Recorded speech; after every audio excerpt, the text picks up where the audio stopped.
Hello guys, আসসালামু আলাইকুম। আপনাদেরকে স্বাগত জানাই আরও একটা নতুন ভিডিওতে। আশা করি আজকের ভিডিও আপনাদের খুবই ভালো লাগবে। অনেক তো হলো শুদ্ধ ভাষায় আলাপ। আজ আমি আপনাদের সাথে একটু আমার মাতৃভাষায় গল্প করতে এসেছি। হ্যাঁ, ঠিকই ধরেছেন। খুলনা হলো আমার জন্মস্থান এবং আমার মাতৃভাষাও খুলনার। বিশেষ করে আঞ্চলিক ভাষাটা। আমি সেই ভাষায় কথা বলতেই স্বাচ্ছন্দ্য বোধ করি এবং বেশিরভাগ সময় ওই ভাষাতেই কথা বলি।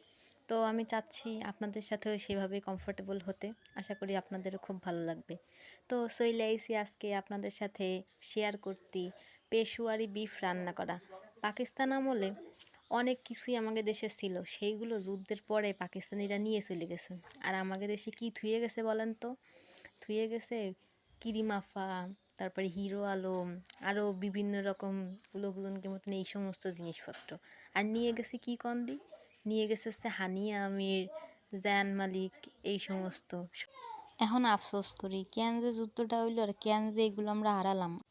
যাই হোক, তারপরেও আমাদের দেশ হচ্ছে সুজলা শস্য শ্যামলা আর নদীমাতৃক দেশ। তার জন্যই আমরা মাছ খাতে পারি, গোস্ত খাতে পারি, কিন্তু অন্যান্য দেশে তো সেইগুলো পারে না। এই জন্যে আমাদের দেশ হচ্ছে সেরা। স্বাধীনতা হইছে, আমরা স্বাধীন হইছি, ঠিক আছে, কিন্তু দুই একটা জিনিস নিয়ে একটু আফসোস করি। এই যে আল্লাহ হাফেজ।